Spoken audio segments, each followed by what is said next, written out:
మీరెవరైనా నన్ను బెదిరించే వాళ్ళు మీ అయ్యే జాగీరా తెలంగాణ? తెలంగాణ ఖచ్చితంగా తెలంగాణ భూమిపుత్రుల జాగీరు. తెలంగాణ భూమిపుత్రుల జాగీరే తెలంగాణ. ఇందులో ఎవరికి అనుమానం కూడా అక్కర్లేదు. 100%. ఈ నేల కోసం కష్టపడ్డ వాళ్ళు, ఈ నేల కోసం పోరాటాలు చేసిన వాళ్ళు, ఈ నేల కోసం త్యాగాలు చేసిన వాళ్ళు, నెత్తురుతో తడిచిన నేల ఇది. ముమ్మాటికి తెలంగాణ ఈ భూమిపుత్రులు ఇక్కడున్న 4 కోట్ల మంది జాగీర్ ఇది.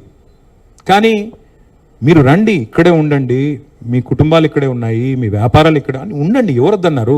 10-12 ఏళ్లలో ఎక్కడైనా చిన్న సమస్య వచ్చిందండి? నేను అడుగుతా ఉన్నా.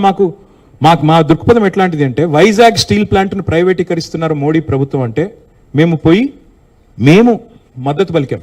తప్పు ఇది మీరు చేస్తుంది, పబ్లిక్ సెక్టర్ అండర్టేకింగ్స్ని కాపాడాలని రిక్వెస్ట్ చేశాం. That is our philosophy. ప్రాంతాలుగా విడిపోయినా ప్రజలుగా కలిసి ఉండాలని కోరుకున్నాం.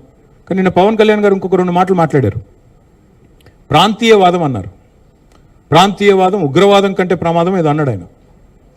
నేను వారికి గుర్తు చేస్తా ఉన్నా, ప్రాంతీయవాదం అంటే మరి పొట్టి శ్రీరాములు గారు 58 రోజుల పాటు ఆత్మ బలిదానం చేసుకున్నారే, పోరాటం చేసి మద్రాస్ ప్రెసిడెన్సీ నుంచి వేర్పడి తెలుగు రాష్ట్రం కావాలి, లింగ్విస్టిక్ బేసిస్గా రాష్ట్రాలు ఏర్పడాలి అనే ఒక ఆకాంక్షతో వారు ఏదైతే పోరాటం చేశారో, లింగ్విస్టిక్ బేసిస్కి వారికి సంబంధం లేదు. మద్రాస్ నుంచి ఆంధ్ర రాష్ట్రం వేరుపడాలని పొట్టి శ్రీరాములు గారు 58 రోజులు నిరాహార దీక్ష చేశారు. అది కూడా ప్రాంతీయవాదం అంటారా?